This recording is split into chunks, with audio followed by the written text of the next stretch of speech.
You are listening to the Gritty Podcast, where we talk about all things gritty.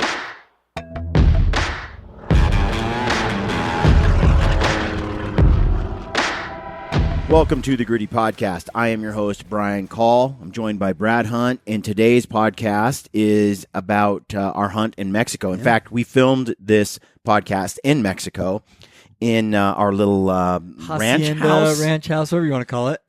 Ranch house is a strong term. Yeah, that seems a little nicer. More like concrete shelter. Yeah, with not much heat and not much power. No electricity. In fact, the podcast, if you're watching it on YouTube and you're not listening to this like on Spotify or something, you will see that the lights go out and we film in the dark pretty much the rest of the show. So you're only going to get some visuals for the first half of the show, and then it goes dark. Yep. If you do listen to if you do watch the podcast, you will see all four of our bucks stacked. 3. Mine's in the pod outside. Oh, okay. I don't have the pleasure 3 of bucks are displaying mine. Ryan's, and Hunter's are already Euro.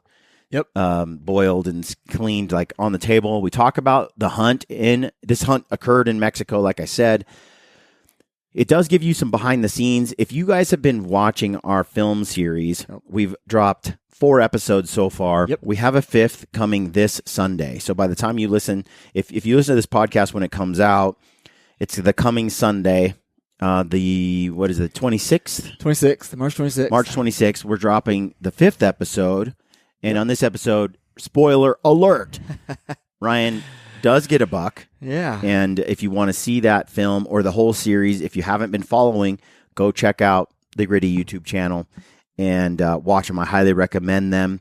Just so you know, if you're listening to this podcast, you're going to get some behind the scenes, a lot of behind the scenes information about the hunt itself, what our impressions were, what the hunt was like, what worked, what didn't work. What we do different, maybe. Yeah. I think it's a great show. I think anytime you can record a podcast when you're fresh on a hunt, absolutely, on a mountain, right after sort of the last day of the hunt, when you've had the whole hunt to soak in and you're thinking about it's fresh on your mind. Yeah. Those to me are some of the better podcasts out there. Those are the ones I'm really into. I listened to that one with one I really enjoyed recently, which was with Meat Eater. Clay Newcomb shot a moose. Yeah. And I really enjoyed that one. It was fresh. They did it kind of on the road or something just as they left. I like those shows. I like them when they're fresh like that. So even though we didn't have the time and we were exhausted, we sat down and recorded the show anyway. And I think it's well worth the listen. You'll enjoy it. Brad also is working on film. So every film series we drop, there's behind the scenes things that happen. There's a lot of footage that we don't share publicly, and then there's footage that gets cut because we just didn't have time to put it in the film. I ditched like a couple full days of hunting that were really good, that were just with Ryan and I. So Brad is putting together a 15 or 25 minute somewhere in there, somewhere right in there, episode that we put on our locals channel. So if you guys want to go and get a little more behind the scenes stuff, you can sign up to gritty.locals.com. That's our gritty stealthy community over there. Yep. It's $7 a month if you join up. If not, you can check out the movies on Sunday. It's just behind the scenes stuff. There's a part of me that if you notice when you watch my films, if you listen to the podcast, you're going to get a lot more behind the scenes stuff. I just don't want to put it in the films. I want people to have to work for it a little bit. And I want them to have to like dig in and listen to an hour or 2 long podcast for that kind of stuff. I don't want to put it in the films. This is where we were. This is what we did. This is all that detail. I think I want to keep the films about hunting, how to hunt, tactics, that kind of thing, the beauty of the country, wild animals. But the logistics, that's podcast content. And behind the scenes video, that's private community locals content. So for those that want to dive in deeper and kind of see what the accommodations look like, how we get around, all that kind of stuff, go over there and you can try it. It's $7, $7 a month or $77 a year. Yeah, so if you can sign up for 1 month. Check out. And Brad is in the process of getting film uploaded to the Gritty Stealthy community. So there's exclusive content out there that is only on Locals. And then we live stream over there every Monday night. So you can join the live stream if you want to hang out with myself and Brad and Lampers. We do those. We have a calendar of events and things that we're publishing. And then Lampers is working on a 2-part film series that will be coming out either this Sunday and next or the following. Yep. So, again, if you sign up this month, you're going to get the behind the scenes from this Mexico hunt, and we're going to have 2 bear films that are exclusive to that community as well that Ryan Lampers has put together with a crew, and it's pretty good stuff. So you're gonna get a little bit of extra, plus, like I said, the stream. So check all that out. This podcast, I think you're gonna enjoy it. If you want to support us any other way, you can always shop at Mountain Ops, at Stealthy Hunter, at Peaks. Use the code Gritty at all those places, and it helps us keep doing what we do. We appreciate you. We're thankful for all your support. Brad has a bunch of comments that he pulled from the from the film series. We have so many comments on all these latest films. There's like 600 plus on these films, and some of them are funny. For example, like we got I'm Jammin' 5. He says, "Gentlemen, thank you for keeping me on my toes. I know how Ryan feels when you have a heart set on something. I will admit that it was painful to watch, though. In these 5 minutes he was standing still, I would have made the shot. The video was awesome. Looking forward to the next one." And then a couple others. Ryan has torturous patience. He does. So much patience. You have 08 Shamola. Sorry if I butcher that, but it says, "Once again, great content. Honestly wish they were longer. Y'all inspire us viewers. Thank you. I'm so excited and can't wait for hunting to start in my area again. Archery turkey is next." So nice. We got here Andrew 8987. He says, "Great episode. Don't think I could ever be that patient. I'm working on it. I'd like to see what camp looks like if possible in upcoming hunts. I find it interesting and helpful." So as we talk about it through the podcast, kind of get some insight. You can see what camp is like through the podcast a little bit, but then if you want to really dive in, you should check out the bonus episode that Brad is putting together. That's going to go on the Gritty Stealthy community page and be a member over there. Brad, the links to all that stuff is in the description field. Correct. Always go down there. You'll find the Gritty Stealthy community link. Click that, join up. You can also just become a member and not pay anything. A supporter. Yep. Correct. And you will be able to see content up there. It's just you won't be able to see the exclusive content. Yeah. Yep. But you can poke around and see what it's like. It's a cool platform. That's it for today. Hope you enjoyed today's episode. Thanks for tuning in, and we'll catch you on the next one.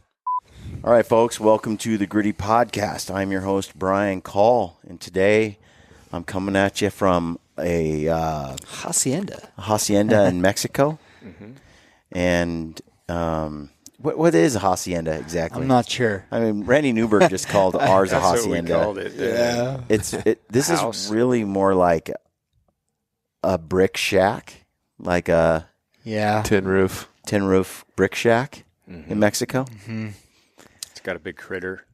It does have a critter. We haven't built up the nerve to see what it is. We don't know. Pull a tile off. It scampers through the Too ceiling. big to be a rat. Yeah, it's probably a unicorn quadamundi that we've been chasing forever, and it's up there. Yeah, and by we've got on this trip and on this podcast, I've got to my left here, I got Hunter McWaters from Hunter's Quest podcast and production, and we got Brad Hunt over here, and we got Ryan Lampers, a.k.a. Stealthy Hunter. And we did a podcast probably a couple months ago leading up to this trip with Jay Scott. Jay Scott has Jay Scott Outdoors podcast, and he's also a guide. Yeah, and Colburn and Scott Outfitters, I believe. And this trip has been a year in the making. Hunter McWaters got in touch with Jay and then invited us to come on a trip to Mexico, and we'd always wanted to do it. We've been talking about it. Yep. But now, mule deer, obviously we would love to come down and chase mule deer someday, but it's not in the cards yet. Yeah, Ryan's been dreaming about that since his uncle used to come here. Yeah. And I've had some buddies, and I know a guy that actually is a guide down here. They have a big ranch. And so my dream was to always come to Mexico to chase mule deer, but big Sonorans. We chased whitetail instead. You know what's going to be funny, though, is we're going to go chase mule deer someday in Mexico, 5-10 years, whatever it takes to get there and do it. Right. And they're all going to be in these flats among cactuses, and Ryan's going to have a mixed feelings over it, but he's going to get over it because the antlers are so big. Because it is mule deer. Because they're so big, and it's an actual mule deer. But you got to admit, we were up on the mountain, and we spoiler alert, we took some great bucks. And Ryan, you were talking yesterday after you took your buck last night. Talk about a little bit about what you said. Yeah, we've talked about this before too. When we've been hunting Arizona, I think everybody knows I'm not the biggest whitetail fan. I say that in jest. It's not like I hate whitetails, but mule deer guys got to goof on whitetail hunters. But when we started coming down, we noticed pretty quickly, like, in our neck of the woods in the Rockies, mule deer are like, they're up in these alpine basins, solo, just majestic type country. And we usually see the whitetail down in the flats, like on our way to mule deer country. Right. It's total opposite. Ag fields. Ag rats. Yeah. So down here, we noticed when we started hunting Arizona is these whitetail, these Coues, these little guys, they're up in the mountains, and the mule deer are down in the bottoms, like down in the flats. And so it's complete flip, complete opposite of what we've been accustomed to. But I haven't heard a good explanation why the mule deer aren't up on the mountain. But down here, it's pretty cool because, we're hiking up into these basins. Like for my buck, for example, I mean, it was a good grind up the mountain, and felt like we were in mule deer country. Yeah. And so we're hunting these kind of like mule deer. We're getting these perches, we're glassing, waiting for movement, and spending a lot of time on the glass, like all day on the glass. Yeah.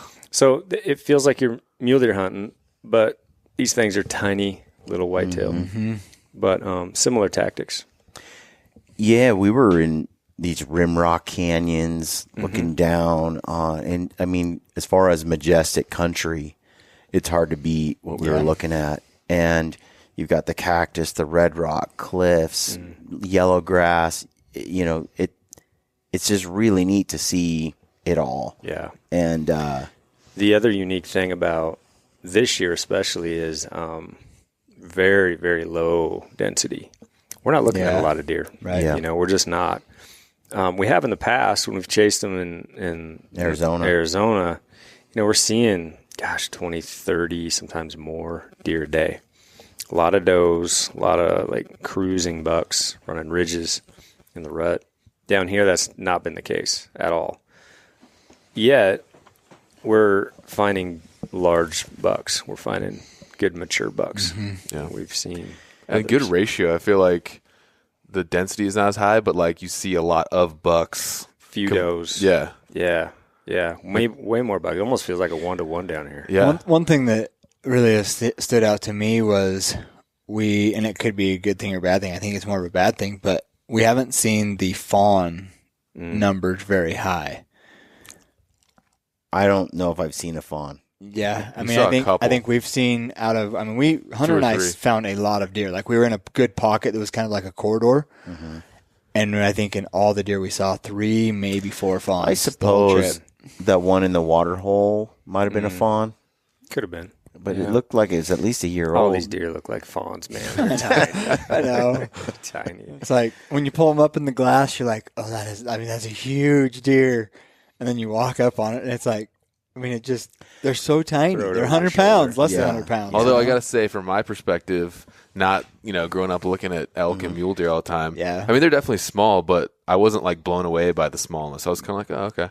Right. Coming from looking at, southern whitetails a lot. Yeah. If you've seen some southern whitetails like Alabama, they're kind of small bodied. Some of them a lot like this. Antlers. There's just something special about Coues deer antlers, and Lampers has his buck is right here. If you're listening to this podcast, you might just take a peek on Lampers' channel. Maybe go to Instagram because he's going to be posting some pics there. I mean, I got to post. Or look forward to the film coming out. But it's got some sticker on this. It's got some mass. It's just gnarly. It definitely reminds me of a mule deer. Mm-hmm. Yeah, he's got that look. He's kind of tall, kind of unique, boxy. And we were talking about this a lot. This trip is one of the things that's so cool about these Coues deer is almost every one is unique because they just have a lot of character to them. They got bladed tines. They've got racks that curve in, basket bucks. They've got some that look similar to a mule deer. Stickers, bumps, mass. Yeah. Well, they all kind of have a different look to them, like mine, which is out boiling right now. It's like it has that traditional whitetail look to it, Right. Where Ryan's and even Brian's, Brian does more so, obviously, but the front one over there, but it, when they get age on them is when they get the character. Yeah. It's cool. Yeah. They tend to hit a certain size, it seems, and then just from there pack mass. Just more and more. I would say mass within their year first over year. couple years, they kind of establish their frame, and then they're not going to get any wider, but their tines will get taller. But then even when they hit the tallness, a certain tallness, then they just start to grow in mass. They get chubby. And they get bladed, bumps and stickers. They get character. Yeah. And we've seen some bucks that have eye guards that are like this tall, but they're just like 2 inches thick. But we were up in this rimrock ledge, and I spotted Ryan's buck. He had helped me shoot my buck a couple days earlier.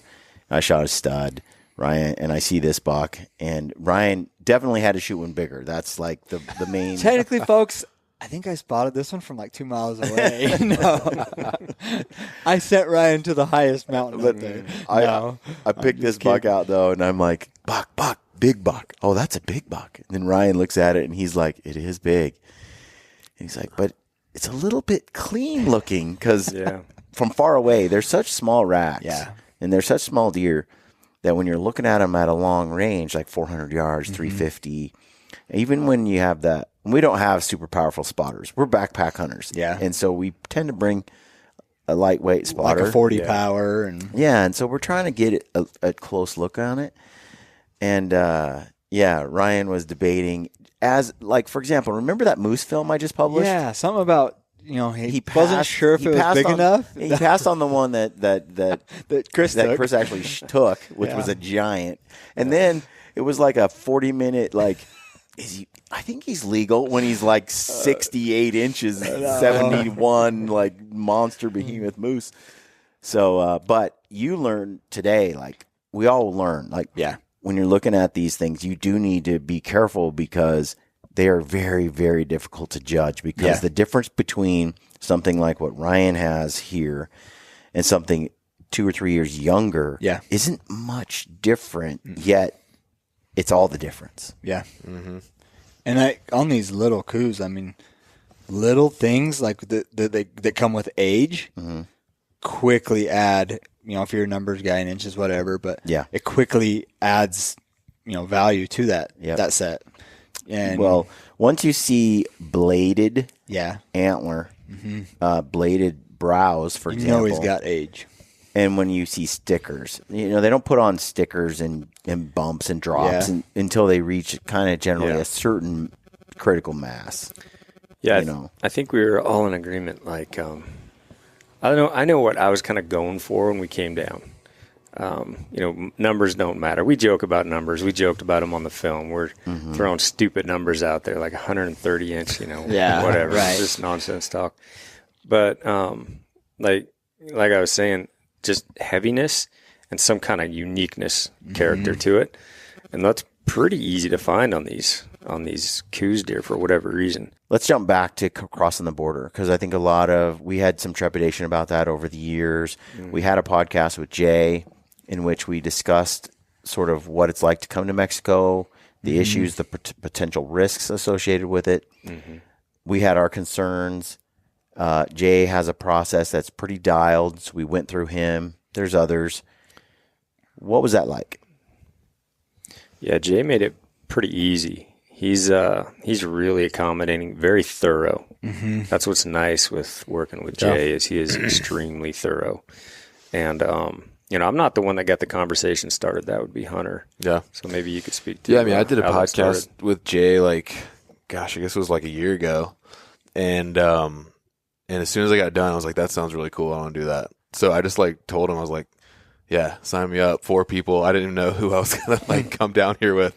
Luckily, I ran it by you guys, and you guys were down to come, which I'm glad you did because bringing the side by sides and stuff, and that was nice. So these guys picked me up at the airport. But yeah, it was pretty easy. He's got like a system down. He's got kind of a guy that works with him to help with logistics, sending paperwork out before and getting everything squared away. And then you can pay a little bit extra, not a lot, but he actually has a fixer meet you at the border. This lady who speaks fluent Spanish. She's a pro. She comes with your paperwork. She speaks English as well. She was awesome. Yeah, and then you can even get another guy to kind of escort you down to where you need to go to get on your ranch. So it kind of takes all the fear and kind of the unknowns out of it. Yeah, I think when did we start the paperwork on the rifles? Because it took, I think it was like March or something. Yeah, it was springtime. Yeah, and they say it was March. They do say the process now. They've kind of got it figured out where it doesn't take that long, but it was a whole new process. And so March of last year. Yeah, March of last year, 2022. Yeah, yeah. And so it was they were unsure because of the new process. The way I understood it was a big deal, where before it wasn't as big of a deal. Right. And now I think they've got the process kind of figured out, and it's still not as like one big new of a deal. thing is they just added this year. You have to register your optic on your rifle as well with the serial number. Correct. That was new for this year, but it wasn't that big of a deal. So you got to know what rifle you're going to pack. Yeah, almost Long a year ahead in of time. advance. Yeah. With the scope, and you can't change that. right. Yep. Which So- I got a new rifle, and actually I wish I could have brought it, but I was kind of locked in. But it's all right. It worked out. We all felt like that pretty much, yeah. We also, coming across the border, you could bring 100 rounds of ammo, something like that. Yeah, up to, I believe. Up to. 100, Yeah. And there were some things to be careful of. Anything of value. Brian tried sneaking in. He tried. I tried to go getting- straight into a Mexican the prison. very first day. Yeah. He tried smuggling in a rifle. Just say that. Yeah, we were passing through, and there was nobody there. Yeah. And cars were just driving through the checkpoint. And I'm like, well, So I we guess were you following just keep suit. driving through. Well, it turns out there was a lane that was stopping because they'd been here before, and they knew you needed to Declare your rifles declare and a stuff. rifle. But there's no signs. Yeah. There's nothing there that says anything. And there were no people working out front. And we come driving by, and I'm looking, is there nobody? And I kind of stop, and I look behind me, and there's like 30, 40 cars behind me. And I'm like, am I supposed to just hold up traffic here? And, so I started to pull forward after I stalled for a little bit. And then I see like 10, U.S. border folks start walking out of a building all at once. I'm like, nobody was on duty? Like, they all roll out. And They did turn around in that hectic environment with a huge trailer. It wasn't a big deal. I mean, those guys that's basically a high-pressure situation for stopped traffic and let me drive the wrong direction back to the U.S. part. Yeah. And then check in. But from that point on, it went pretty smooth. Actually, Yeah. It walked. I would walked say us right through it. by far the most stressful part is coming in. Now we haven't made it back yet, so it's still up in the air. Yeah. It's a gamble. I think we got all our paperwork Yeah, I filled think out so. correctly and signed, and Jay continues to work with us. As we go through this, Yeah. so he's Throughout the double checking everything to make week. sure we're good. Yeah. So, Yeah. head back into the Yeah, I had a States. question. I messaged him. He got back to me. And even sent, before we came, like the forms filled out as an example to look at. And so it wasn't too bad. Yeah. Yeah, I mean, and then once we got across the border, we couldn't bring gasoline, so we pulled off at a gas station, loaded up with some fuel, and we check with military, like right across from the they got to check your weapon, and that's where the escorts and the fixer both kind of helped with all of that for sure. the whole time. So we were never we were handheld through the whole thing, and once that was done, they got us to our folks that own the ranch, own the property. And they were a Mexican crew of about 6 guys, maybe. Yeah. And they are like, get it done, fellas. Yep. And they're like, poquito English, very little, There wasn't much English available. So- they did bring the one guy who could speak Yeah. okay. kind of an interpreter. Yeah. Enrique, our guy here, spoke pretty good English he too. does actually. pretty good. Yeah. There's some words you can tell he's like, I don't know what you said, but Yeah. we can't figure it out. Yeah. Yep. And we came, for us, it was a nasty, this is not, when we talk about a ranch, don't get it twisted. Right. It's just, It's one step I mean, above this is- camping. It's like 25 miles of nasty, It's rocky it's dirt like road. a wilderness back here. Yeah. It really is. And I I would say, I bet there's probably where you guys ended up going.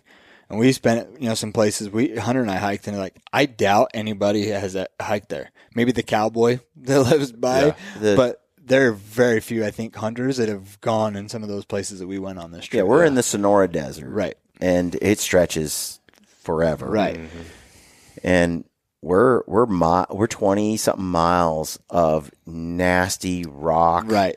And you can't get a truck back here. Slow going on the side-by-side. You can't really get a vehicle back here. Mm-mm. We carried 2 side-by-sides down with 2 trucks. I drove, Brian drove. Yep, pulled them on trailers. There's no way that we could have pulled our trailers with the side-by-sides up to this point. So we dumped our rigs down below. I don't think we could even get our trucks up here, and if we did, we would have. It would be 4 low, beating the living hell. And you'd had to air down the tires to just about flat. Yeah. Like the Mexican guys did. And Brian doesn't drive a real truck, so I don't think his would have made it at all. Mine's He's talking about a diesel. It's not a a Dodge Cummins. Ram 2500 Hemi It's not 6. a Cummins. Yeah. Without a heater, basically. Yeah. Hey, man. It got us down here. I love my truck. Got us down here. We would have pinstriped the heck out of our rigs if we would have got them back here. Yeah, you definitely would have had some blown tires. I was impressed that they drove that truck up here, but they had 2 Mexican fellows in the back. Yeah. And when they went through certain spots, a guy would 2 guys would swing off and put weight on one corner, swing back to the other side. And coming over the hill too, they got out in the front. The 2 guys got out and they started basically moving rocks boulders. and hey, drive here. They were pretty cautious. It sounds like, I'm sure they're blowing tires if they didn't. Yeah. And it's There's pieces of nasty. trucks scattered along the road, mirror here, taillight here. Yeah. It's In fact, wild. they took off today, and it sounds as if the truck broke down. Yeah.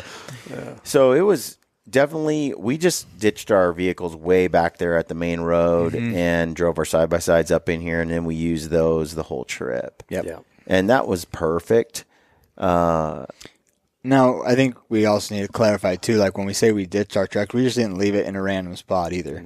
Because, they've had issues in the last little bit of a vehicle being stolen and stuff, or vehicles.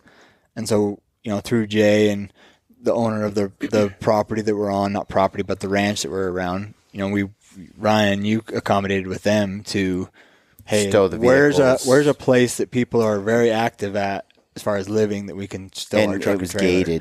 gated. Yeah, exactly. It was an adjacent ranch, and they were very gracious and let us park it behind their gated spot there. So now it was a slick system. Yep. And then once we got here, we actually had a fellow assigned to us that we brought on board. His name was Enrique. Pretty nice guy. He took care of us throughout the week. Basically cooked some meals, and I basically had more tortillas in this week than I've had in my whole life. Brian is cut off of beans for the next 6 frijoles, months. The beans. I'm not gonna lie. I can't do beans, and I ate a lot of beans for the first 3 or 4 days until it was time to stop. I'm like a trash can. At the end, he started figuring out nobody was going for the beans anymore.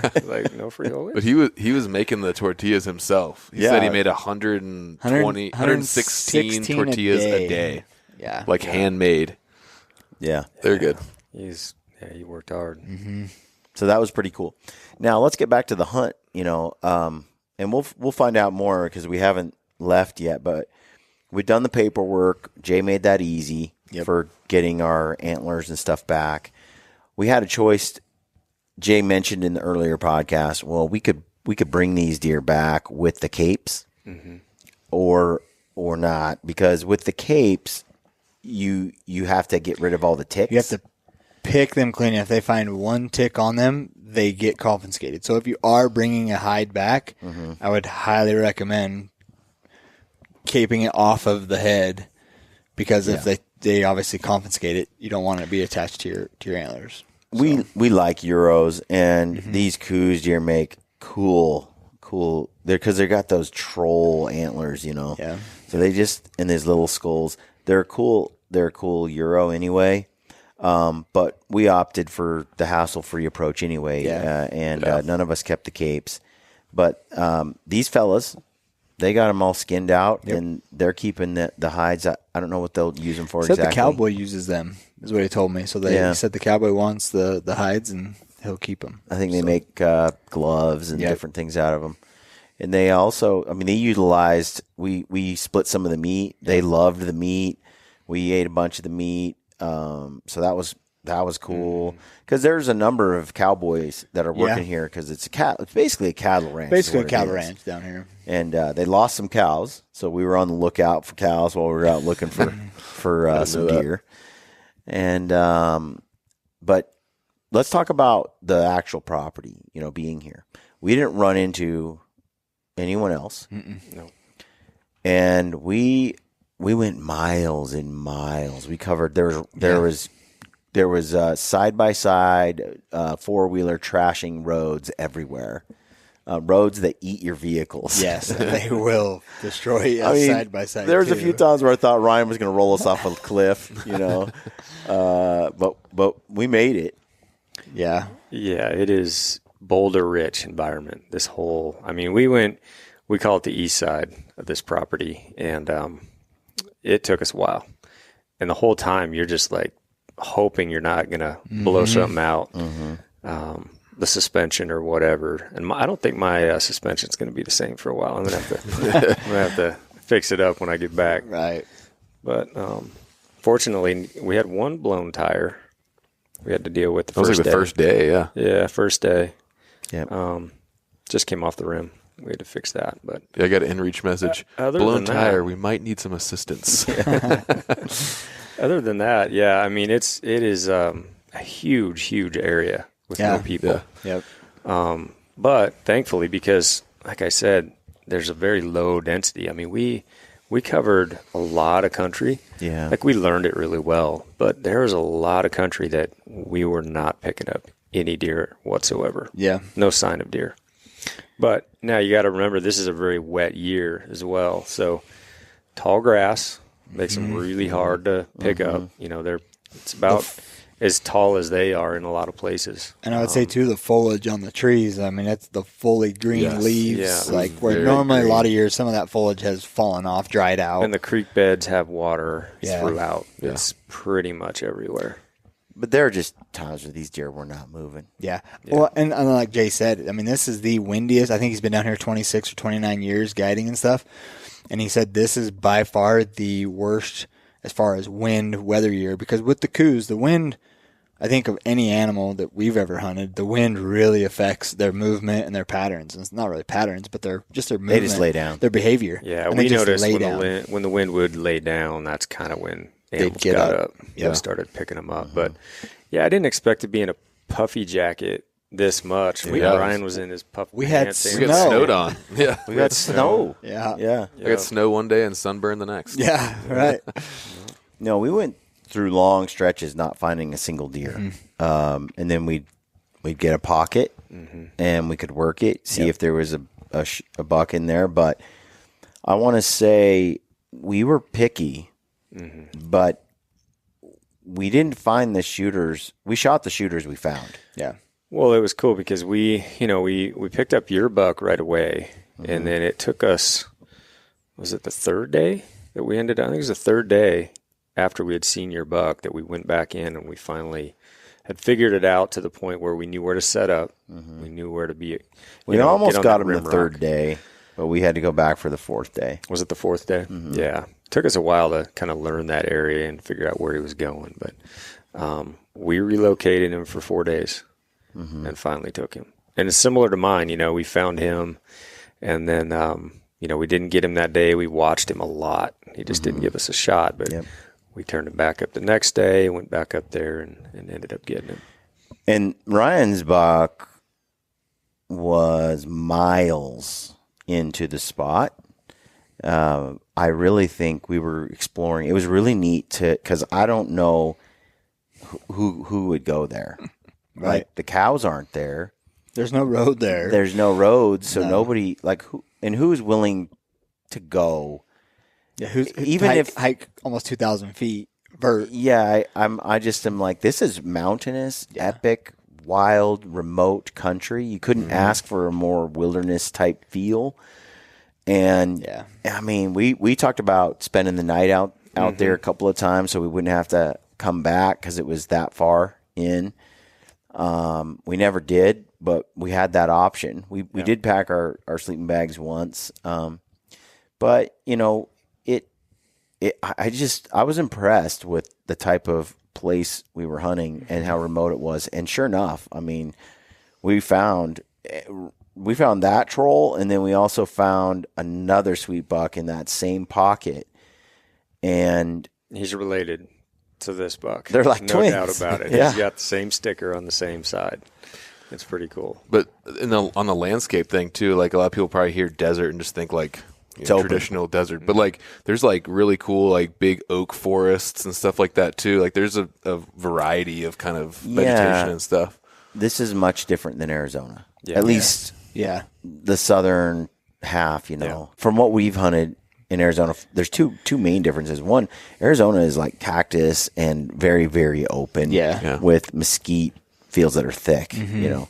Here, there's more trees here than cactus. This is just more wet. Yeah, more forested. There's not as much as the like prickly pear and that cholla that we see so much in Arizona. Yep. You really didn't have to worry about the jumping cholla sticking in the back of your calf. Nope. Yeah. You know, not even close. I was expecting Arizona, but the cat's claw ripped you and tore you apart. Nasty down here. It's like everywhere you went. Yeah. It was different vegetation, different. Well, and the first thing I noticed, just for me, like, because I always, when I go to a new area, and this is, I'm sure you guys do the same, but I first thing I do is try and figure out, okay, what are the animals eating? Like, what are the deer, foraging on as we're looking for them? And I've never seen so many deer eat trees, like tons and tons of trees. Like everywhere we went, does would be eating on a mesquite tree or an oak tree, just everywhere. And I mean, obviously, we don't see it that much in AZ. Yeah, we'll see him eating the jumping cholla cactus. We'll see him eating, some of the grasses, but not the trees that we do. Not even off the mesquite, really. A little here and there. Yeah, these deer were pounding the trees. Yep. Eating the leaves, and they were also, my buck his gut was full of the jumping cholla fruit. The fruit off the chollas. Just at first, Ryan and I were like, what are these? They look like pepperoncini, like green chilies. Yeah. Green chilies, like piles of them. Kind of want to see what it tastes like. I mean, he was full of them. And where I shot my buck, it was a little more desert-like. And then where Ryan shot his, it was timbered. Yeah. Yep. And that's, because you had that with your buck. And so in mine, when I cut it up, I was curious to figure out what he was eating. And he was just chock full of leaves. Tons of leaves and a little bit of grass. Yeah. I was like, well, that's totally two different diets, completely different. Yeah. But they were both in actually a little bit different areas of the place too. Yeah. But well, let's go around the horn a little bit, and let's start with Hunter. Hunter, what part of this hunt was your favorite part? Like, what stands out to you? I mean, I enjoyed kind of just being down here with you guys and coming back to camp at night and looking at footage and dissecting different bucks and stuff like that. And I don't know, it's just something unique about these deer, like we kind of mentioned before, like, just the way their racks are. They are whitetail, but there's just something very unique about them. But I don't know, me and Brad had fun up there looking for deer and just like just being able to hunt deer in such vastly different areas. I was thinking like going from like Kodiak Island and then to like Montana and then here. It's just cool to see different deer species in completely different ecosystems. Yeah. Just that variety and seeing them rutting all over the place. And it was a cool hunt. Yeah. It was really cool. I want to come back next year and wait for a mega. Get a Megasaurus. Yeah. Yeah. Yeah. Ryan, when you look at this hunt, what's the part that you like the most about it? Oh, the part that I liked was the fact that we located good bucks, and then we were able to get back on them and make it happen and find a way to make it happen. I think what surprised me the most about this hunt was, not really knowing what to expect, and all we can go off of is Arizona, when chasing them. and I talked about the numbers. I just assumed you get down to a place like this that you're not getting traffic, you're not getting a lot of hunters, that it was going to be crawling with deer. Yeah. Like, we were just going to be looking at a lot of deer all day. Not the case at all. I mean, No. we've seen a heavily hunted southern Arizona. Heavily hunted. Right. There's a rifle season. It goes into archery season. A lot of deer, though. Like, we're seeing a ton of deer, sometimes 50 a day. Down here, man, we felt lucky if we saw like a couple 3 bucks a day. Yeah. And a couple 3 does. For where Talking for where 5 we- deer, 2 deer, for 1 where deer a we day. are and where we put a lot of time glassing, how many hours we spent. It was just much lower density, which is fine. Mule deer guys are used to that. Sometimes we don't see numbers, but that was kind of a shocker. It only takes one. So we're trying to do the math. Like, so an area on that side of the border, it's hunted a ton, way high numbers. Down here, no hunting pressure. It's not the hunting pressure. It's most likely the fact that maybe drought in the past. Water is limited, and then the predators. Predation. There's a lot of cats down here. I was thinking about it, and I was like, man, why does Arizona have such a massive population while here you don't? Right. And I think it's a testament to the work done by Arizona Game and Fish, Yeah. and With the water. by conservation efforts. Guzzlers and exactly. Those you're dealing with the desert, and lack of water is probably the major killer in a desert. That's number one. That'll kill more animals than anything else will, and only the stoutest will make it through those years where there's no water. They got to get to the one water source where every mountain lion is set up to snatch them. Yep. They got to be able to get in and get out without getting killed by a lion, because there's only one place to go, and the predators know that. Yep. And then they got to get that water to survive, and only so many are going to be able to pull that off and find it and stick with it. And then they got to deal with not having that much of it through the hottest times of the year and survive. And Arizona has done such a great job putting guzzlers all over the state. Yeah. That those terrible years where it would wipe out 90% of the Coues population or 70%, those things don't happen. Right. And so the landscape seems to be able to hold a lot of deer, no problem. It's unbelievably different. It's unbelievable how many deer are in Arizona compared to here. Yeah. Now, I also know, I was talking to some of the other groups that are down here, in Mexico right now, and there's definitely areas where they're seeing more comparable numbers to AZ. Yeah. They're seeing 25, 30, 40, 50, 60 a day. True. Deer overall. But yeah, this particular area where we are, it feels very remote, very tough to get into, and yet here we are, scratching like heck to find a handful. Right. On that note, too, I want to just say one thing, too. Like, I really noticed this year that glassing is really very much a skill that, like, you can develop and get better at.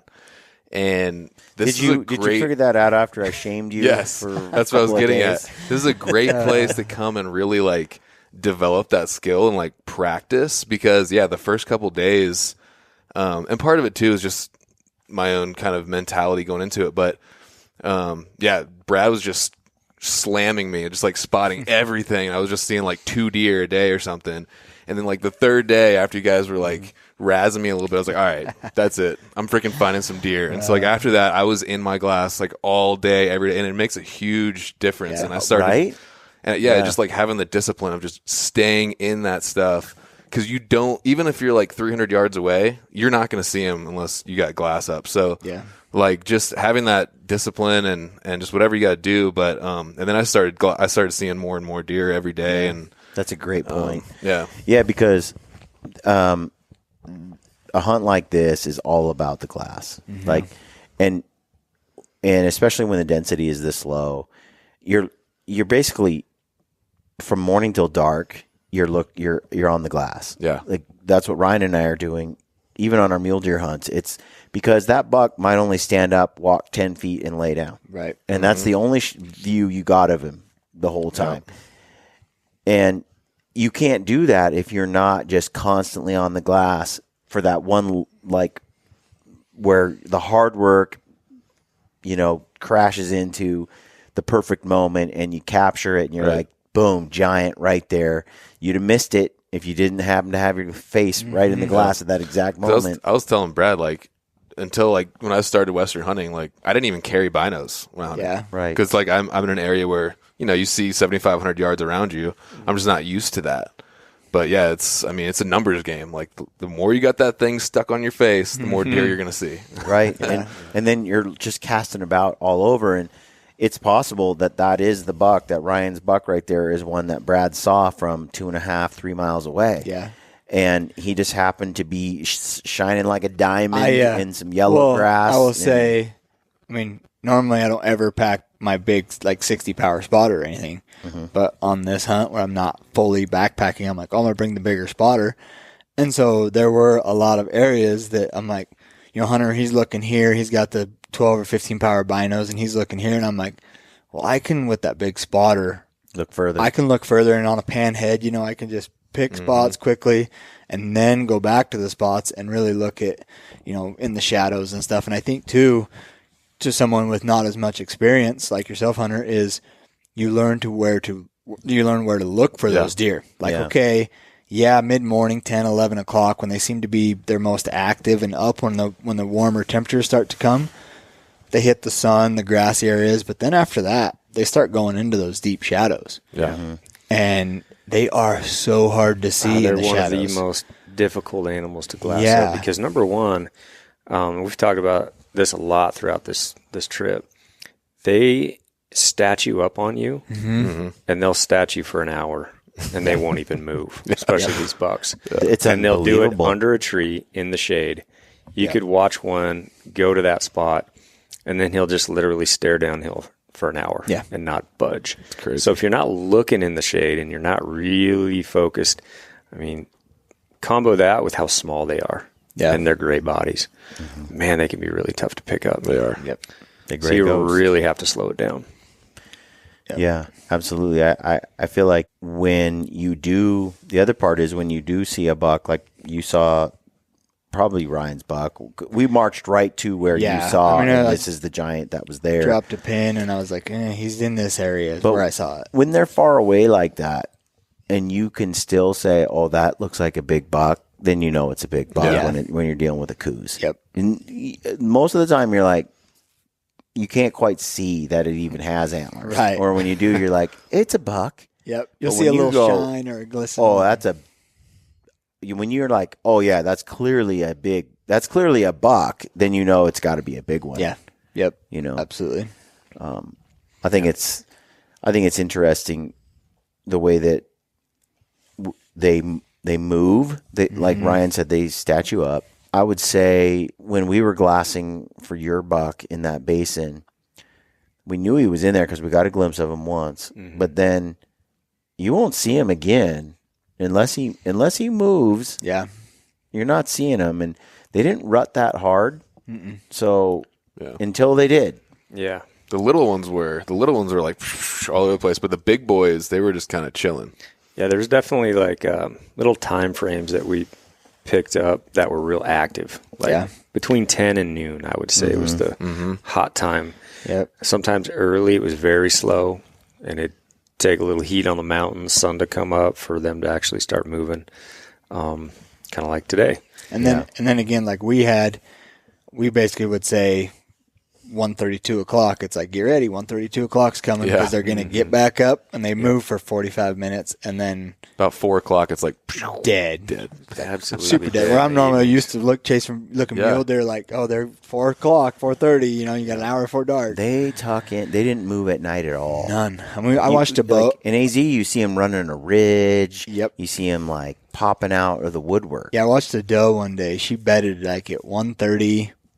2 o'clock, 2:15, I think is what it was. And she did not move that whole time And like we left at dark, like you could not see anymore, and she was still bedded there.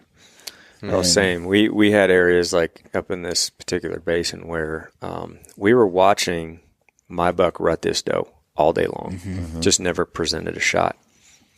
And then there was a certain point where it's like, oh, wow, there's 8-9 deer in this thing. They hadn't moved the entire day. And then all of a sudden they did, just for a short little 10-minute window. Yep. And if it wasn't for that 10-minute window, if you glassed, you would have thought it was empty. Yeah, that's the thing I'm trying to describe here is it helps to know that there was a deer there. Yeah. Because otherwise you'd sit there for 3 or 4 hours and see nothing and be like, we need to move to another spot. Yep. And that's the challenge. Not every basin you come to, is there one there?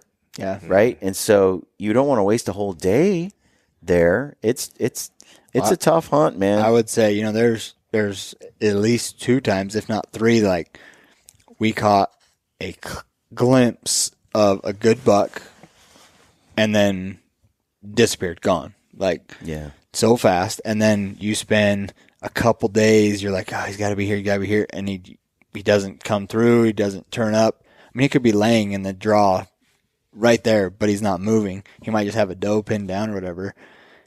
It's tough. Like I would say for most people, try and plan as many days as possible. Like if you can get 10 days, go for it, because you're going to use all 10 of those days if you want to get them mature. And getting into an area where like you're kind of in range, because like to your point, like we would see bucks and you'd see them for 15 seconds, and you probably wouldn't ever see them again.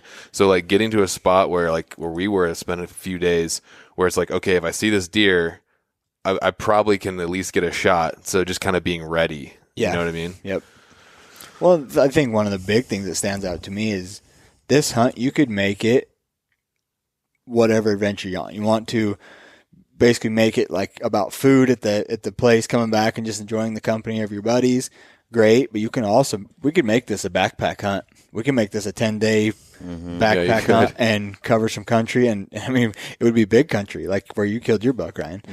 And it's like, up high. I could see myself doing that because it's like in my head, I think there's going to be a unicorn there that nobody has hunted or seen, Or you could hunt pretty close to, or you can stay close to the hacienda. You can stay by the side, side by side the road, but you can also get away. Yeah.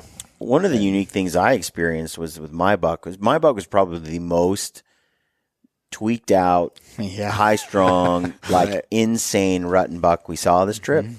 That dude was a pinball machine, just a pinball, and just zooming all over. He was neurotic, big time. Like every time we saw him, he just run for no reason. Like he just run over here and then run right back to where he was, and then look over there and run over there. He was nuts. Chase other critters off, but he would bird dog like crazy, nose to the ground. He'd get on that doe. Gosh. And he would just follow her exactly where she walked. If you've ever watched a real good bird dog, like get on a running rooster, and go forever and take all kinds of turns, that's what Brian's buck did. And trying to shoot him, we were in a perch, and it was just like he never held still. Right. And he'd zoom and brought like a rocket back and forth, and he was always blowing and chasing other deer off and with his doe, and it was a sight to behold. It was really once we neat. figured out, like, he was really good at getting right on that doe's tail, like right on her scent that she had just made running at full speed. We kind of knew where that buck was going to end up, right? Because at a certain point, we're like, well, the doe ended up over here. So if we just give it time, he's going to walk right here as he smells her like a bird dog. His way right to it. Sure enough, Ryan's like, just set up, pointed right there. That's 3 whatever yards.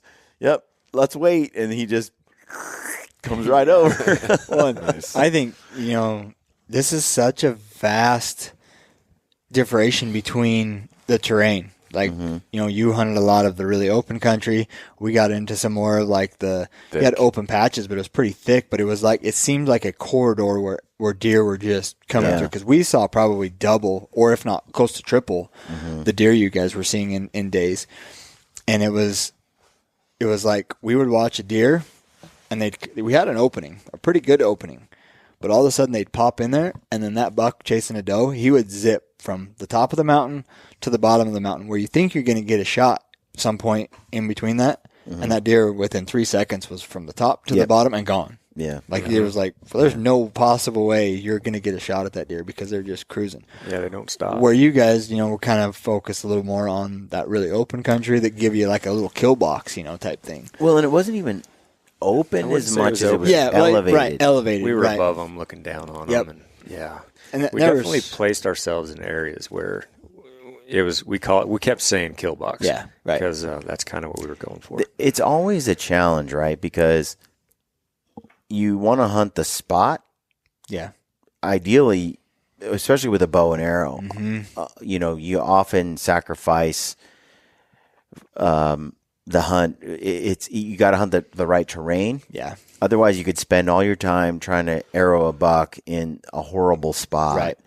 And so we often choose to hunt the terrain and try to find a deer in the huntable space, rather than find a deer we want and then go chase him if he's in a horrible place to try to kill him. And I've learned that from watching Ryan. Yeah. And it's very hard to resist going after, though, when you find a beast. Right. It's hard to resist going after that deer because it's a unicorn. Yeah. Right. But then you look at the terrain and you're like, I could spend a month here and maybe not pull this one and off. he could be 50 yards in front of you, but it's just the terrain is so thick and you only have so find many the happy days. Medium. You got to find that happy medium. Yep. What's your thoughts on that, Ryan? I don't know. I think what Brad said before was if you're going to do a trip like this, make sure you got the 10 days. Yeah. Like we do with every hunt, right? Yeah. Yep. 10 days is kind of like a must. We took it down to the wire on this one. I took my buck yesterday. Brad took his buck today, last day. It took us that long to just figure it out. And then, if you put these little challenges of mature bucks, unique bucks, or old trolls, you're going to have to pass by some deer to find one because they're not in every basin, no doubt about it. But I like that whole challenge of it, and give me 10 days on any hunt, and I feel like generally you're going to get your shot, get your opportunity. Yeah. There is something that's really cool about, busting your can, searching, glass clip to find, and passing on stuff, to find something that gets you really, really excited. Yeah. And you find that animal, and then to be able to go back and find it day after day after day, and you call it tightening the noose, where you slowly kind of work your way in until you're like, oh, we're going to get this guy. Like there's something about targeting that one buck and going for it. And, a lot of whitetail hunters are used to that, and they nickname their deer too. And so we tried that a little bit. Still couldn't get Ryan to commit on a name. So I refused to name this one, but it ended up with a name anyway. Yeah. But it was cool. It was cool to relocate and to go after the same deer, because I think when you take on that challenge, it makes you it forces you to learn skills, and you learn a lot more about a particular animal. Like, why is it here? Yeah. Where did it bed?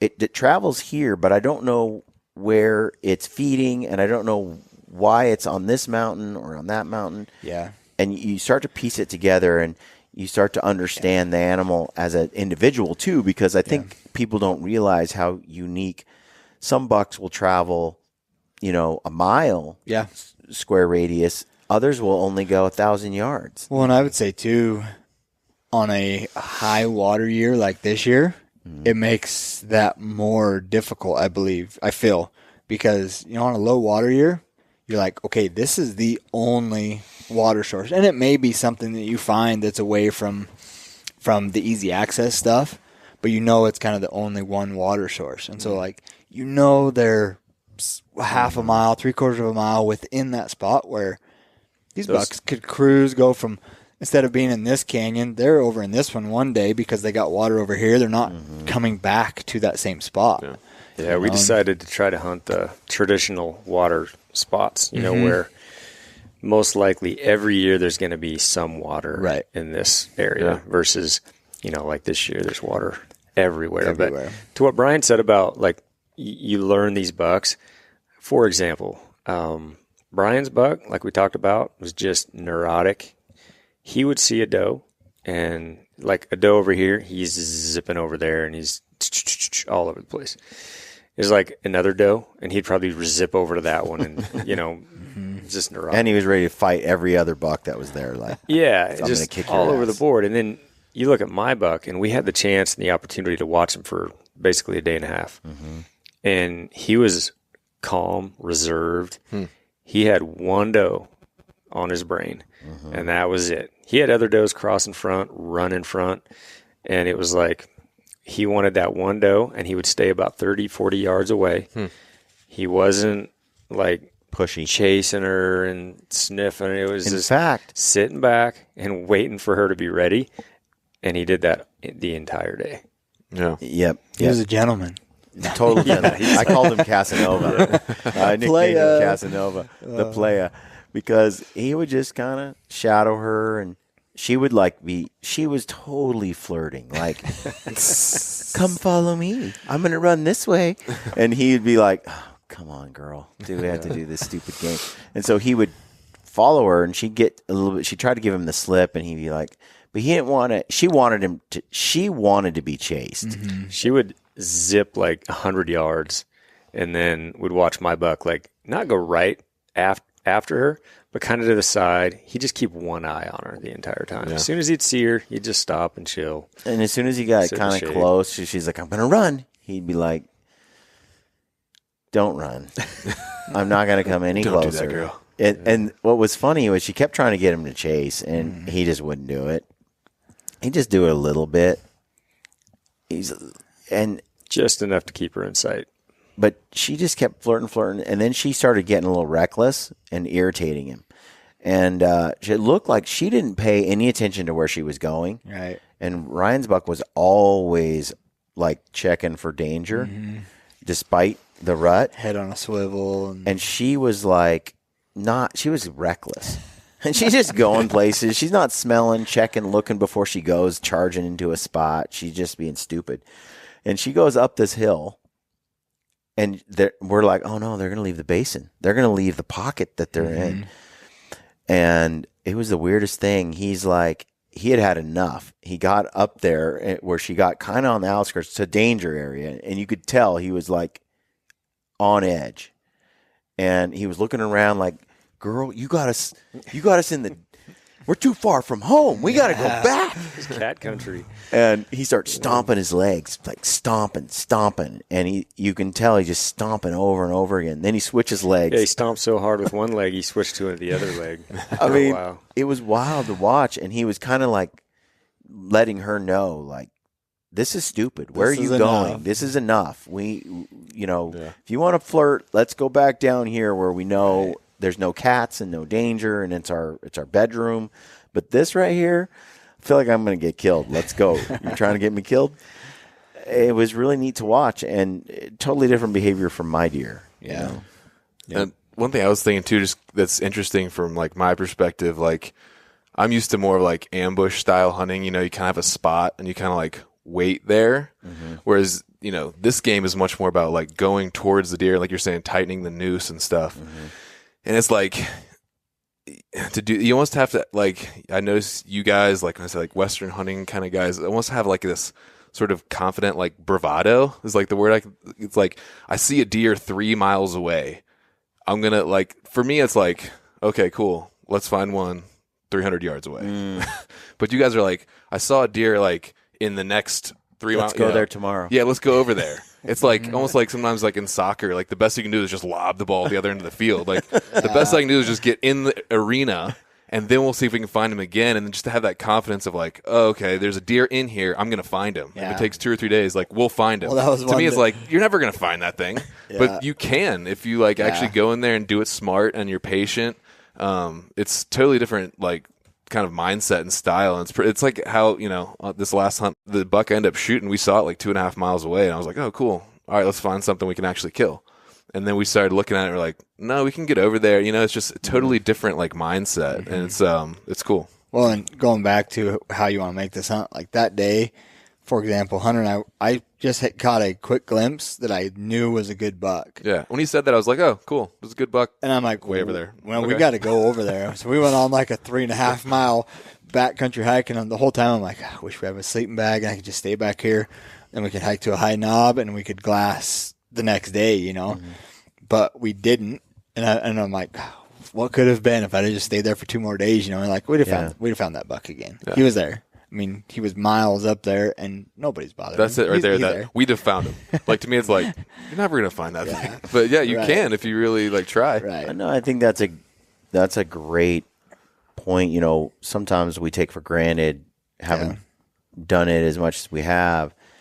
That's a mindset. We had been talking to a few people actually that said, yeah, you know, you'll see a Coues and he'll be rutting a doe, and you better get your shot then because then they're gone. They're gone forever.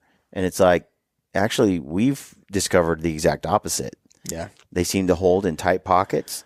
They're right here nearby somewhere. We've done it archery hunting a lot, and it's like he may not come back the next day. We might not see him the next day, but the second day we're right back on him, and it might not be in the exact same spot, but it's close. And we found, I think, with Coues deer, is I would say their territory is small. Like a mule deer will travel miles, a bull elk will travel miles and miles. You know, where a Coues, it's like within this mountain, or you know, at most a mile radius, and I think it's a lot less than that. He's gonna be there somewhere. You know, it's just whether or not he shows himself that day, or you're looking in the right spot at the right time, because he may only show himself for 25 seconds. You know, if the sun hits right or whatever, but he's there. It's just the hours upon hours in the glass trying to find it. I've watched Ryan, you know, spot something. And my first time I hunted with Ryan was in Arizona, and Randy invited us, Randy Newberg, to go hunt with him again in Arizona. And we were there with a great group of people. The guys from the hunting public were there too, and Dave Brinker. And we were just having fun, poking out, bow hunting. And the first time I watched Ryan go on a stalk, he found a giant buck, and he went down and got close, but he didn't hunt to failure. Yeah. You know, he didn't hunt until the buck spooked and ran off. He didn't push it to where he either got a shot or it got away. He got in there close enough that then he backed out after a while, and he's like, I just didn't get, you know, the buck never came my direct. He got in as close as he could get without ever blowing it. Yeah. And I was like, well, good luck, kind of like you. This was, I don't know, 2018 or something, 2017. I'm like, well, good luck finding that buck ever again. And Ryan's like, oh, I'm killing that deer. I'm going to kill that deer. Yeah. I'll find him tomorrow. If not tomorrow, the next day. And that was like, really? Really? Yeah. And then sure enough, he found him day after day. There's like one out of like, you know, a 10-day period. You're finding him probably 7 out of 10 days. Yeah. Relocating him and getting in. And I would say, too, different times of year, you know, like, I mean, I feel lucky because killed some great mule deer bucks, and it's like, we found them again, but, you know, different time of year, it's like, when they're not rutting, you know, he's in that vicinity somewhere for a mule deer. You know, they can travel miles and miles, but it's like, it just takes time. Like, some of the biggest bucks I've killed have taken almost 20 days between September and October, you know, to find them. And if you're disciplined in your glassing, you will start to become a master at that. Yeah. When I killed that buck in AZ, that mule deer, I think I hunted him almost 15 days or something stupid. It was we it was hunted days. that relentless. a lot, and then I left, and you hunted him a lot more. I was solo a lot of the time, and I would relocate that buck. I probably found him again like 7 out of 10. You know, 70% of the time I'd find him again and be able to like evaluate whether I had a stock or not. And it was really cool to find him again. Like I'd lose him for 2 days, and then boom, I'm back on him 3 days in a row, and I'd lose him again for a couple of days, and then I'd find him again. Well, each time that happens, you start to learn how to relocate animals and what they do, and there's a very. I mean, it's just a sense of accomplishment to relocate them like that. It just adds a whole nother level to this experience that we call hunting. Yep. Absolutely. Yep. It's truly hunting, not really just waiting for him to walk by you, really. I mean, you're seeking him out every day. And yeah. It's cool. Ryan, Brad. Well, I'll start with you, Brad. Okay, on this trip, if there's something you could change or do differently, what was your lesson learned? I know mine. I would say, give me more days. Or yeah. No, honestly, I mean, we took. I mean, now we come back here, and not even a mistake. Yeah, just something that you're like, this is a new skill I've come, or a new feather in my cap. I would say the days, I mean, I spent Hunter and I, we spent 5 days trying to find one buck. And I mean, he's a next level buck that I normally probably wouldn't spend all 5 days going to the same area, but it's I know it was where we were at is, I guess I would say I would change more of how you guys hunted. You found the spots where you're going to be able to kill. You're going to get where that area, I mean, we had an absolute giant in there, but I would say the percentage was very low to get that buck. And I think I would change that as putting ourselves in a position more killable terrain because we saw tons of deer. I mean, like I said, we saw double, triple the deer that you guys did. Bucks just cruising, and some great bucks. We passed on some good bucks. But I would say that terrain was just thick, hard to kill. There's not a super high spot that's within range. I mean, you couldn't if I wanted to shoot 900 yards, sure. But that's couldn't get prone anywhere. No, you couldn't get prone. And I think it was kind tough. of a... You could do it. I think it was an ego kicker for me, too, because I'm like, we've done it in AZ. I've done it chasing mule deer and elk and stuff, and it's same. I kind of have had that, I would say, Lamper's mentality. It's I will find that buck again. And I may have had to sit there for 15 days, and he would show himself. I think you would have found him again, but we just This is one of those trips where it's not just the finding him. It's can you put him on the ground? It's in the window because in AZ, I was there 15, 16 days to kill that deer. If I had only a 9-day window or an 8-day window or 7-day window, you got to balance. You got to balance your time. To make sure you can do it in the window for sure. So that's by far the number one thing I change. Yeah, Ryan. Oh, he stole my thunder because I think it took us a little bit of time to figure that out as well. But I think that's what worked so well. What I came away with is putting yourself in a position where you're actually be able to kill it. And both our bucks, we hunted together this entire trip, came from areas where we had an overwatch, and we knew the buck was in the drainage, and it was all on us to just be diligent and find him. And once we found him, keep your eyes on him, try not to lose him, especially the case with mine, and put yourself in a position where you got that shot, whatever your range is. We don't shoot very far. A lot of guys will poke out there 500-600 yards. We just try not to do that. We're still fighting for that 300, 350 out to 4. And just getting ourselves in those positions was crucial for these bucks that we got, no doubt. Because there's a lot of country out here where you'll see them. You might see them cruising, but good luck catching up to them. Especially this place. I said, we found a couple bucks multiple days in a row, but it was you guys were in more of a transition area. We were seeing new bucks. We were seeing new bucks constantly. And good bucks. But even those bucks, it's like they're in a hard spot. Like they're there and thick. gone. It's like the shot window it's so small. Where And if they're rutting, they just run through. yeah. And like I said, you were- watch a buck in 3 seconds go We were 500 jealous. yards. We were jealous of the number of deer you were seeing, but one thing that was unique about where we were going was we would find the king of that pocket. Mm-hmm. You know, where you had lots of kings going through, but they were just glimpses and gone. Yep. Where for us, we could definitely take our time and work that deer and get it.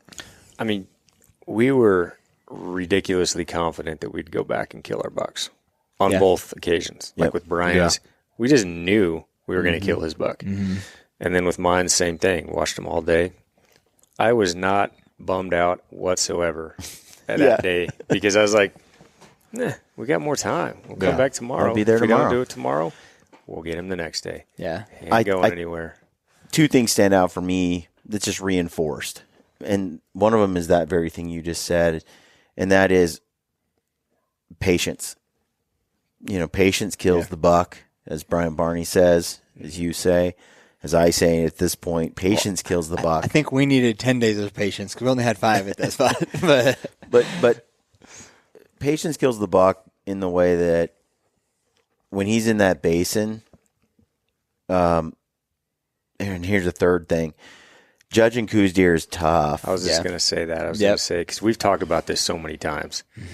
Different angles, different lighting. Yeah. You know, we'll look at a buck and we'll say, and then we'll see him in a different light, and we're like, dang, that thing's actually got some mass to him, you know, in the shade versus in the sun versus, obviously everybody knows, looking at them from behind, they look, even with Coues deer, they look way bigger. Yeah, right. From straight on, they look way smaller, and sometimes they're not. You know, like with my buck, I'm like, I don't know if he's big enough, you know, I don't know. And I took a lot of film of him, and then we came back. I blew it up on the computer, enhanced it, looked at it, and was like, Realize you're an idiot. that's a big buck. That's a nice buck. But I could have pulled the trigger and walked up and found that it was much, much smaller than I realized. And you're only talking the difference between, you know, you're talking 15, 20-inch difference is what I'm going for, typical to what I would, you know, that's the difference between that giant and just a nice deer. Yeah. Well, we both, when we first saw your buck, is actually the second time. You know, we relocated to see him from a different angle because he disappeared on us after you'd picked him up that morning. We saw him, and he came down the ridge, and he's just bebopping down the deal and hopped over the ridge, and we lost him again. We were both like, he's pretty nice. He's got some cool main beams. And then we ended up watching him some more, and obviously the video helps later. Right. And then we were like, man, that is a stud. He's got heavy beams that sweep way out, good tines, cool color. But we just didn't see him in the right light. Right. And then we did, and we're like, dang, this thing's a toad. And that's how the whole trip went, was I started to realize how when Coues are in certain light and when it's super bright, the glare really shrinks their horns, or in the shadows, they shrinks their horns. You need certain looks and certain light.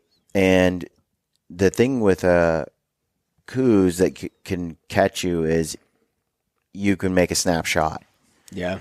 And a snapshot, you know, will be the difference between getting that giant you might be looking for and just a nice deer. Yeah. And there's nothing wrong with just a nice deer if that's your goal, if that's what you're looking for. But if you're looking for a megasaurus, like something pretty dang special, and you're trying to put that challenge on yourself, right, then the willingness to wait until you know for sure that you want it. And I watched Ryan do that all the time, like with that moose, painstakingly so.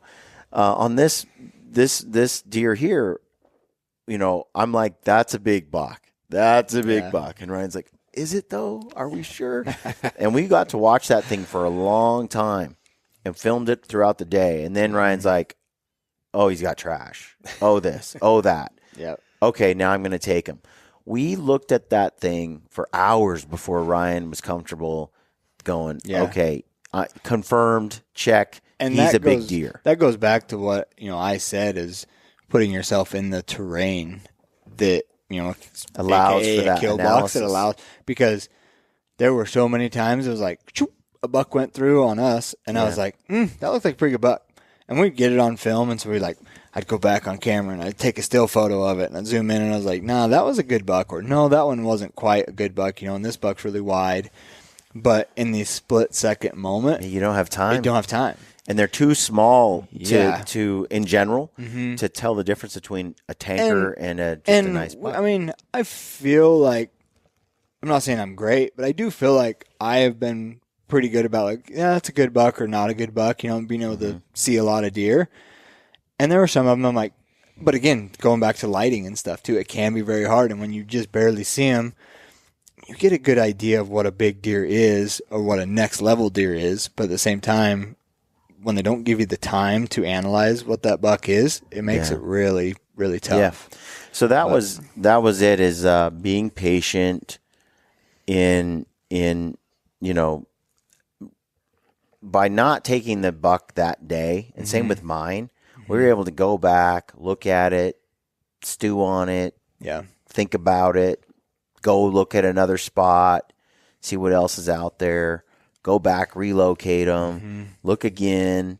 We were able to do that, and we were confident that we knew where the buck was. We knew we'd find him again, and we could take him later.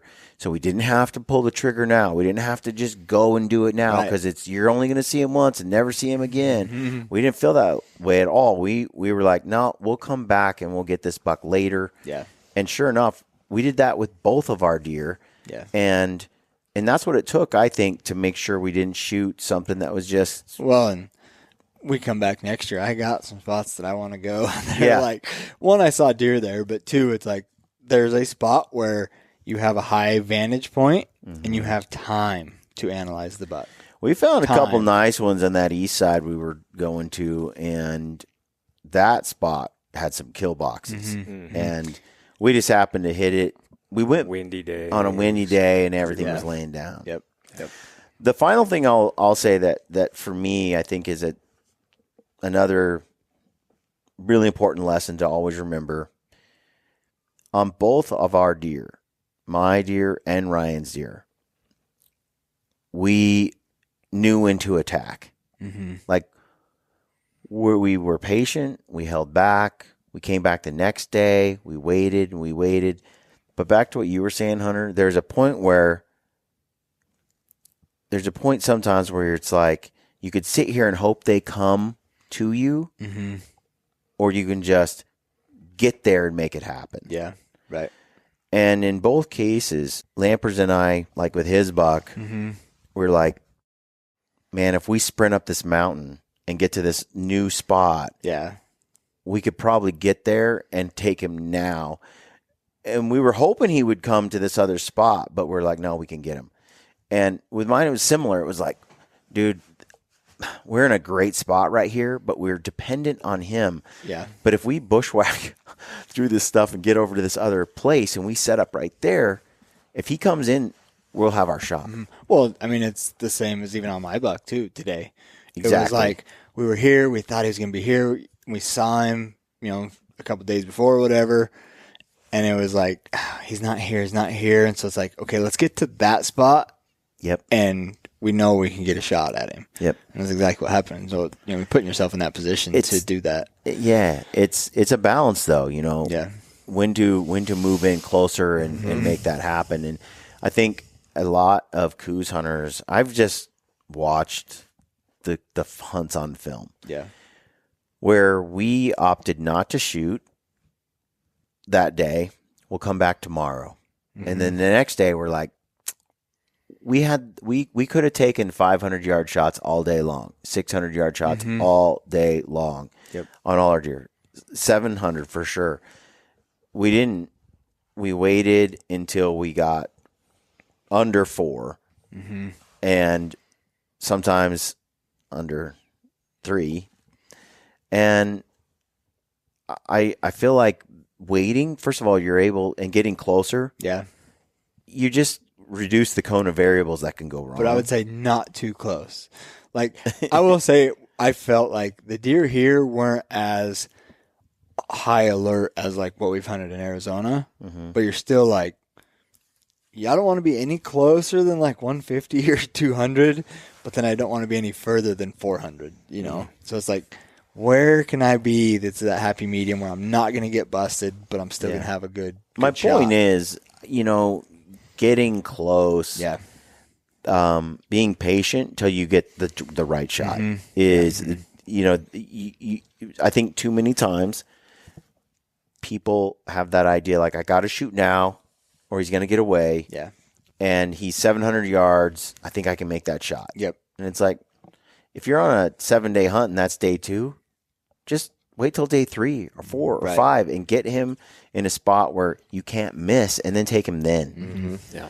And that's just patience that most hunters These things are tiny. don't have. These are tiny little deer as well. These aren't big old 200, 275 pound mule deer. I want to hear hunters like what he tend to do. Well, first thing I'd say would be, I know for me, I'm not proud to say it, but you know, the first couple days, I think when you're hunting with someone who has more experience than you, at least myself, and again, I'm not proud to say it, but I found myself kind of relying on Brad to spot stuff, and then just kind of being like, well, Brad's going to see everything first anyway, so I'm just going to focus on the camera or whatever, you know? And I've found myself, and that's why I don't like doing guided hunts, because I already have a tendency to do that. And if I'm with a guide, like I'll just do nothing and just follow the guy around. I just know I will, so I don't like doing guided hunts. So that's something I'm coming out of here with is just like, don't rely on, like, that's when, you know, after this first couple of days and you guys, you know, Brad even said like, all right, Hunter, I need you to pull your weight today.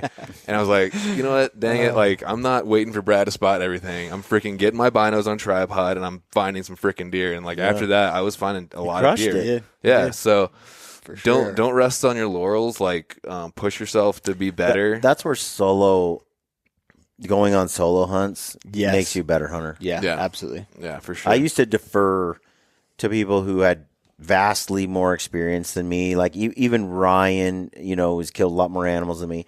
And so I would have a tendency to defer to someone that's done it more. Yeah. And say, I did that last year with do? Mark What on the do bear you hunt think? too, a little bit. I don't do that so much anymore. I'll be like, I'll ask opinions, but I'll have my own opinion from experience to say, no, I'd rather do it this way. Yeah.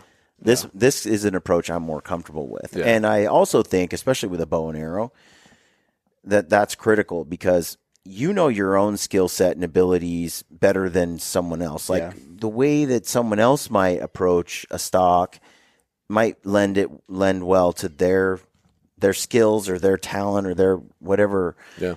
And I just find like once I started being more self-reliant, you can't rely on other guys because then, you know, in this game, it's like if you're not seeing deer, you're not killing deer, or you're killing the deer that are left over that the guy doesn't want or whatever. That's why I say shame is a powerful tool, and that when the three of us started shaming you stepped up your game. Yeah, and he did too. That's true. I mean, so that would be that, and I think through that I'd come out of this a better glasser, and I guess I would translate to ultimately a better Western hunter. And then having that kind of, like I said before, that sort of confident, the word that I keep coming back to is bravado of like, there's a deer way the crap over there. Let's figure out how to get into, it may not be right on top of him, but like in his neighborhood at least. And then when you're in the neighborhood, then you can say, okay, now I'm in your backyard the next day. And then like, okay, now I'm at your front porch and you're dead. Yeah. But not just being like, oh, cool, there's deer 3 miles away. Like there's no chance in, you know, heck freezing over I'll ever see that deer again. No, actually there could be if you get into his neighborhood first. Right. Like you might be a state away, but you know, move into his county at least and try it. Yeah. Especially with Coues deer where they hold up in little pockets. You know, they don't seem to travel as far as some others, and you're not in a migration path. It's not that kind of hunt. Right? Yeah. No. And then, and the last thing would just be patience. You know, it's kind of reiterating what you guys already said, but, and we were sort of in a transition area where most of the deer we were seeing was a glimpse and they're gone. And my deer, came in in range and like actually bedded. I think it was one of the first deer we actually saw bedded, like not just like and gone. And so, and like he literally, I took 10, like maybe 15 minutes, like setting up on this thing. Like I took my time, and I don't regret shooting my deer. He's my first Coues deer, and I've only been even Western hunting for 3 seasons now. Way bigger than my first Coues deer, yeah. but bigger than both my. He's already deer. He's blading already out. bladed a little bit. Yeah, cool. So I'm not ashamed. I'm glad I'm glad I killed him and everything. I don't regret it. But if I had waited another day or two, there was another buck I could have shot on like 2 days after that. Yeah. That was a little bigger. So again, I don't regret it, but just there were still a lot of days left in the hunt. There was. It was day 4. And there was a couple days like because we saw a good buck like right after Hunter had killed his. We saw a good buck, and so we were going back. I'm like, I'm gonna find this deer. I'm gonna find this deer. And about the third day of going to the same spot, Hunter's like, just shoot one already. And I'm like, no, there's a deer here. Like I'm passing on these bucks because I kind of like I will have this one in my head, you know. Yeah. And but just funny. Just having that. It's like you said, it's a balance of patience and aggression. So I mean, it was like I said, it was and we are trying to film, trying to get content too. But and I kind of debated a little bit, but I did ultimately come down to,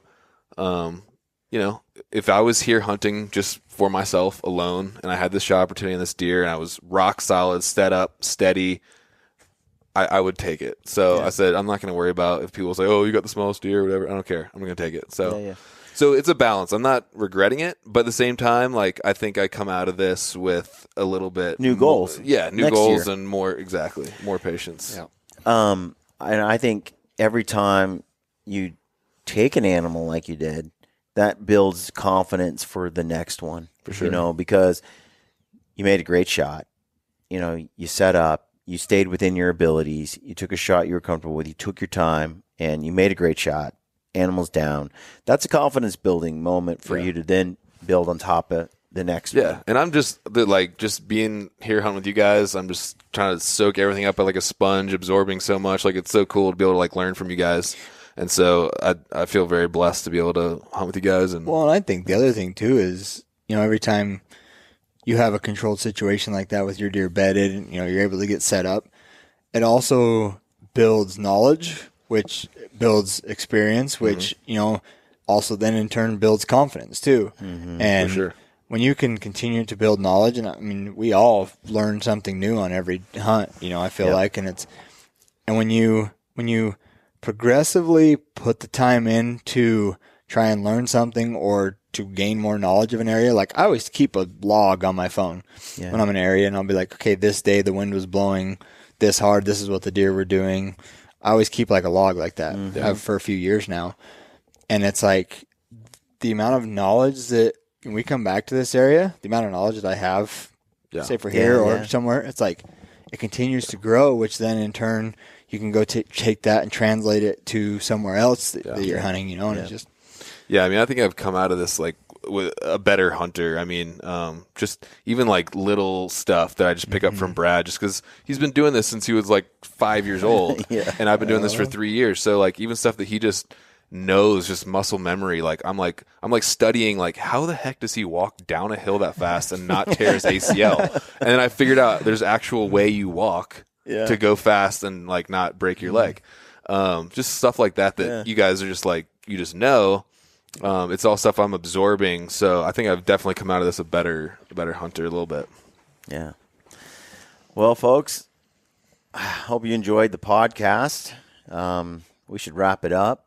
Yeah. Get to bed. We got to get ourselves back to the States tomorrow. Yep. So I need to get a few hours of sleep. I'm exhausted. Yeah. I don't plan on getting much. I still got a deer head to finish up. So you do. Last day buck. Problems. Yep. So thanks for tuning in, folks. Leave us a comment on the YouTube video. Check out Stealthy Hunter, Hunter's Quest. And as always, we appreciate you. Thank you for tuning in. Stay gritty.